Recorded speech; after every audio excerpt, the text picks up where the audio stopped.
What's up? It's your girl, Tisha Campbell, and you're tuned in to the Hot Zone on Legend of Tunes with DJ Most P.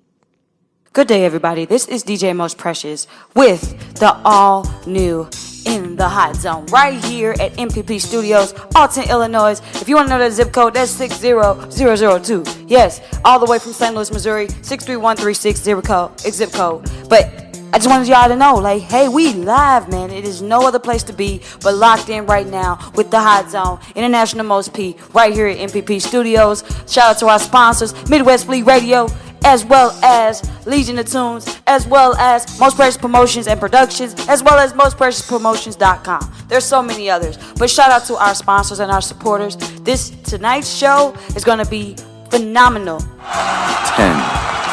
9, 8, 7, 6, 5, 4, 3, 2, 1. Yo, what's happening, everybody, man? It's your girl, International Most B, here with an all-new In the Hot Zone, where you get the hot juices, the hot spices, and the hot everything, and the hot topics. Today, we got a dope topic, a dope show, a dope interview that you will be like, wow, why we didn't hear this in 2021? Because 2022, we got some dope content coming out of Atlanta, you know what I'm saying? So everybody put your hands together and make some noise wherever you're tuning in to Triggerrun. They are a group of 3 amazing gentlemen. I'm gonna let them introduce the 2 that are here and also speak on the 3rd member that is unable to be around right now. What's up, Triggerrun? Introduce yourselves.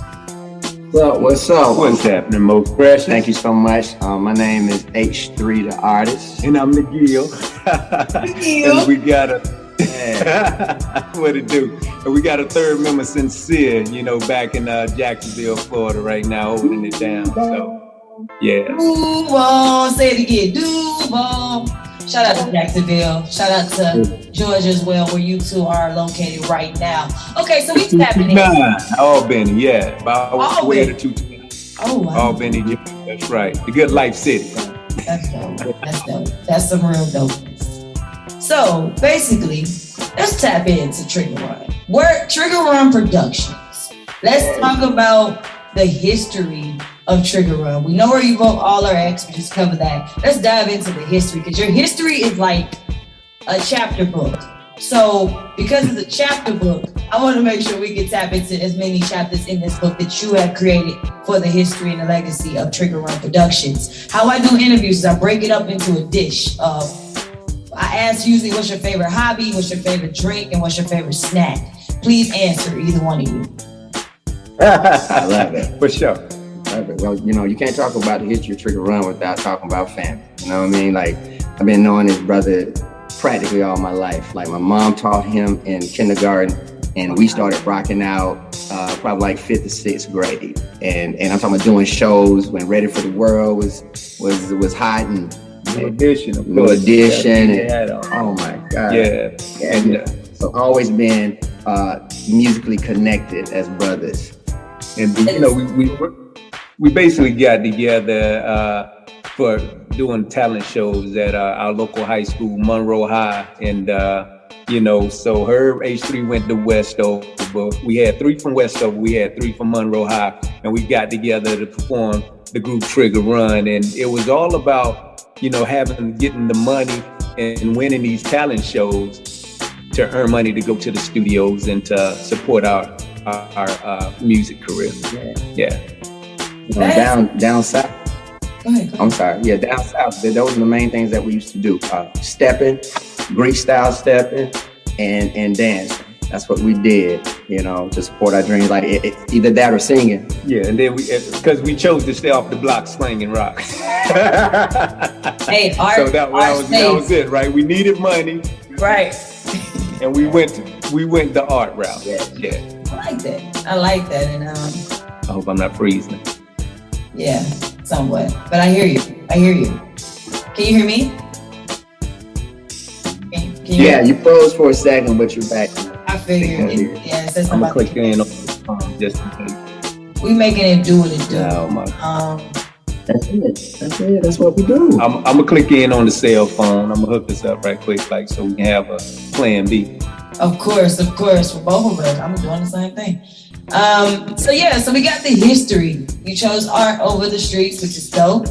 and you dance, sing, step. Oh my goodness! And looking at you two right now, I feel like you did everything. We, writing, penning, lyrics, the whole thing, R&B, the whole nine. And we came into that during, high school. Half of us was working on the hip hop and rap, and the gear was always a part of it. I think we might have lost him, everybody. This is virtually and live right here at MPP Studios. Triggerrun, you guys there? Hello. Check in 1 2 1 2. We're still dabbling in that area to this day. Perfect. So it broke up a little bit. So all we got was you still dabble in that area a little bit. But I did let everybody that's tuned in know that if we haven't, this is virtual and it's live, so this type of stuff will happen. Either way, we got you back. We're here. And it's so dope to hear your history on, y'all came all the way back to, your mom used to teach him in kindergarten, McNeil, and then here you are in high school, you parlaying together, choosing art over the streets, creating memories, creating, history and dance. Looking at you two, for those who can't see them, because I'm looking at them right now while I talk to them, they got this whole b-boy dance. I can tell dance is surely in your genes, in your history. Because just the way I'm looking at it, you got this swag to you, right? You could bust a move or two right now on this interview. That's how cool y'all look with these hats on. You got you got the hat to the side. She said some dope stuff. We got to get her to repeat that. I know, I got you. I'm gonna repeat it. Yeah, there you go. Hit us in. Cool, got it. I got y'all. So mute the Triggerrun. Mute the other Triggerrun. There. Let's see if we make this work. I like the other one better. When I sell you, we working it out. All right. Yes, we are. That's what I'm talking about. We know it well. It's super live, so it's gonna happen.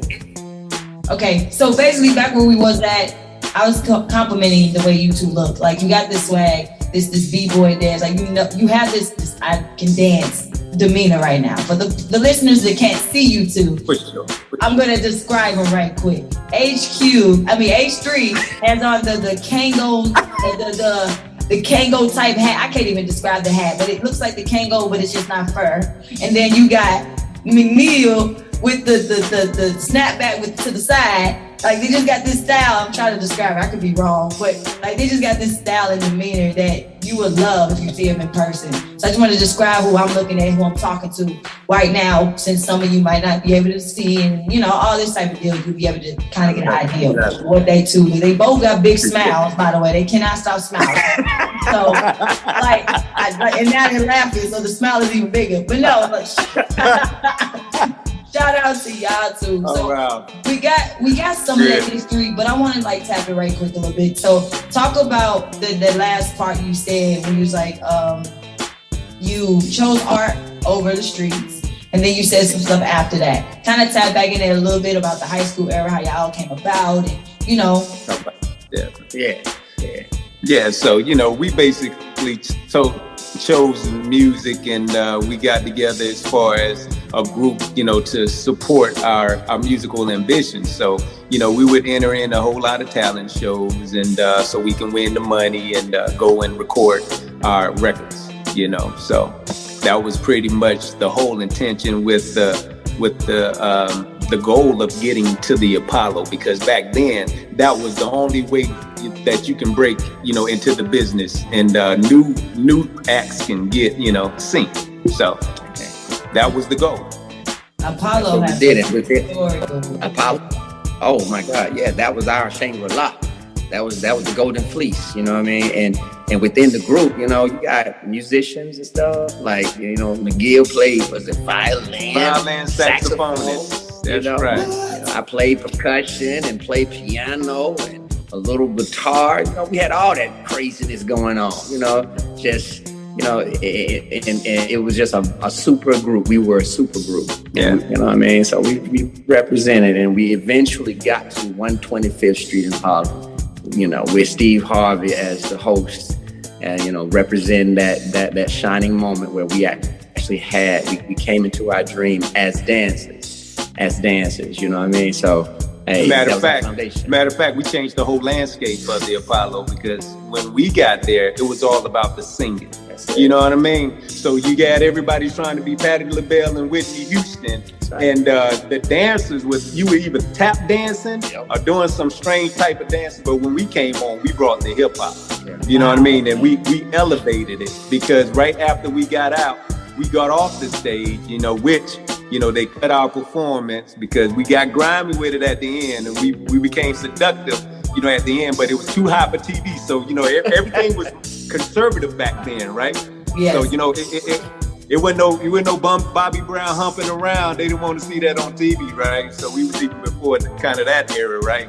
Wow. And so they cut it, and we was very disappointed about that piece. So right now today, but we changed the nature of the culture of Apollo, because after we left, then that's when you start seeing the dancing start to rise and take over, as opposed to the singing. So an era check, so just to piggyback on that, again, dancing had not gotten to a point on an international or national, I'm gonna say national stage, let me say national stage, right, where it was respectable or respected, let's say at the same level, let's say as singing. There were no separate dance categories. Right. So for us as dancers, if we know that if a singer had to come on stage and all they had to do was sing a gospel song and they was gonna shut it down. We passing collection plate. That's it.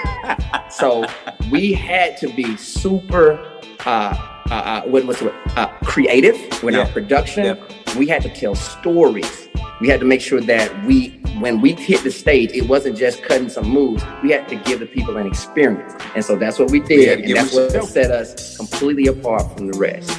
Do you have any of those old performances anywhere where people can see them? Or do you still relive some of those dance moves? Oh yeah, definitely. We still reliving, and we got them. But the question is, do you have a VHS? Yeah, I do. Some people don't, but I do. I used to collect tapes, like VHSs and cassette tapes. So you got to keep the outlet to use to play those. So yes, I have them. You pull that out. You pull the VCR out when it's for a classic night, because if those get dirty, there's not a lot of people that can fix them anymore. So you got to real slow to what is it? Oh, she called me that. Real slow to actually doing it or planning it. So as we move on to the next topic of the history of Triggerrun, to get to your brand new single, Turn Up. There's so much to talk about. There's not enough time in this interview to really grasp who you really are as individual gentlemen. But before we get to your new single, I want to talk about what does art mean to you? Art, I say art because you tapped every aspect of it. You're not just a dancer, you're not just an artist, you're not just a singer. You're instrumentalist. Like, you can play instruments. So let's talk about what art means to you, and what do you want your, I wouldn't say legacy, because some people are like, I don't want to look at that. But what do you want to leave here on the earth? You're not going nowhere now, but I like to give you a chance to talk about your story and your place on that now. Exactly. We're not going. That's a beautifully posed question, DJ Most Precious. We're not afraid of legacy. That's exactly what we're in it for. Definitely that we want to. Individually. Leaving that digital footprint, letting people know we got something to say, understanding and validating one another, and understanding like we have something. We've always known it. We've always enjoyed it. It has brought us together. It's helped us to build such a camaraderie over the years that have stood the test of time. And we didn't have an opportunity to be heard the way we felt we needed to be heard, to give the world the best of what we had. We know we had something good. We were tasting it a long time. Like, oh, this is good. Boy, this is good. Oh, I know it's good. And we didn't have the platform, but now we do. We do. And we serving it up. Right. Yes. And it's all about, just like H3 said, creating that legacy to hear our musical influence. Because when you hear the song Turn Up, and you're gonna hear an arrangement of the upscale New York sound and the down south Miami sound, because those were the two biggest, music movement that was going on at the time. It was not until much later till Outkast was broke and we got the Atlanta movement. But the whole time we were coming up, we were stuck between New York and we were stuck between Miami because we toured with Clay D. I don't know for those that know Miami-based artist Clay D. And so we spent a lot of time in Tallahassee because my man was a part of the FAMU Marching 100 on the drum line. The Rattlers, you know what I mean? So 7 years, baby. That was second home for us. I love it. Like I said, I feel like I haven't given you enough time to really talk about your long legacy. So we're gonna have to revisit and reconvene. You know that for sure. But before we get out of here, I want to talk about Turn Up, the producer. How did it go about being creative? Where were you at? If you were in the bathroom, on the microphone, let's talk about the No, I'm being honest because creative music, if you tell your fans or tell the new fans how you really created a song, they can really understand your purpose and your point and your angle on the music. Just hearing the song is like, okay, I heard the song, but now I remember they said they were in front of the mic and then the song crashed. They had to do it 50 million times. That backstory sells a record as well. So definitely tell us about Turn Up. Absolutely. Let me tell you something. The thing was birthed out of pain, and everything that we do is we share a very collaborative space. And I'm gonna tell you like this: this cat right here, Nickle, has always been one of the dopest producers, the producer in the group. He's the head producer. You know what I'm saying? And we bounce things back and forth. I'll produce, he produced, but this cat right here, when I say he took lead on this track. And like I said, he bounced a lot of ideas off me. I add my seasons. But when I say we came up with ideas last year, my man was going through something very, very difficult. And I'll leave that to my man if he wants to go in further into that. Yeah, so how the whole thing came about, we call it the Orlando session because at that time, I'm sitting in Orlando taking a break, from Atlanta because I just went through a life situation where my lady of 22 years decided that she didn't want to do life no more, and she moved on. And so I called my man and I was like, I just need to get away. And he said, hey man, you need to take all that energy and that pain and you need to come on back, because we was on a hiatus for a good of 20 plus years because I went to raise a family for those 22 years. Mm-hmm. And it was like, at the end of it, it wasn't fruitful, but I came back to the one love that never failed, which was music. And he brought me back because that's how I was dealing with it. And so I remember that day, I finally committed, and it was not even 12 hours later. I got back in, I pulled up the laptop, I started, tinkering with the sounds and the music, and I say, hey, yo, I got something for you. Yes. So by the time I said, check this out, and I played it, and man, he was like, oh my God. He was like, this is it. Listen, Nickle, he left out one part, because I like to roller skate, right? I was about to ask you that. Yeah, like, I'm up in, I love the roller skate. So I was getting ready to go out to a session, and stuff was brewing in the Gill's mind.